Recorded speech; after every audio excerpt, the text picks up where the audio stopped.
Buona giornata al 15 giugno, rassegna stampa TG Plus. Cominciamo subito con la provincia di Padova sul Mattino e anche su tutti gli altri giornali del gruppo. Vediamo che l'apertura è uguale, c'è la foto con la bara di Berlusconi che esce, tutte quelle mani alzate, i corazzieri, cori applausi per Berlusconi, Milano dall'addio al suo cavaliere. Poi questo la troveremo anche sulle altre pagine, ma andiamo a vedere le altre notizie dal Mattino di Padova. Incidenti sul lavoro, vittime in aumento, la CGIL dice una strage, sono 7 i morti da inizio anno, il sindacato ora una svolta radicale, inchiesta aperta sulla tragedia in A4, ieri addio all'operaio di Carmignano.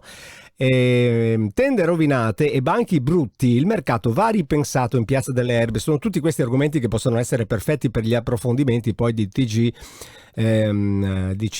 Plus Focus. Sapete che li abbiamo nel nostro portale e potete andare a vederli. Il luogotenente Copatrone risarcirà l'Arma con 80.000 euro. La Corte dei Conti vuole i soldi indietro. Staffetta in bici per il nuovo hospice pediatrico e tante altre cose che troviamo sui giornali, che poi adesso andiamo a vedere. Vediamo Carlo Nordio, il vero diritto, cercare di essere felici. Sta diventando un po' così, più che sta diventando psicologo. E poi questa sera c'è Italia-Spagna per gli azzurri, un esame da grandi. E invece per il titolone del Gazzettino, Berlusconi l'ultimo applauso, i funerali in Duomo, Milano con Mattarella, Meloni, nel Pino un uomo e vite di gioia, in piazza il suo popolo oltre 15.000 persone, cori e bandiere in viaggio il feretro tra due ali di folla. Guardate qui Veneto, Vacca Mora e altre, slitta l'appalto dei nuovi treni. Ve la ricordate la Vacca Mora? È un treno famosissimo diesel. Marina e Marta come sorelle, è bellissima questa foto del Gazzettino, la fotonotizia. Poi approfitta della festa del santo per evadere. Durante la festa di Sant'Antonio sono tutti talmente distratti che questo ha preso ed è scappato di galera.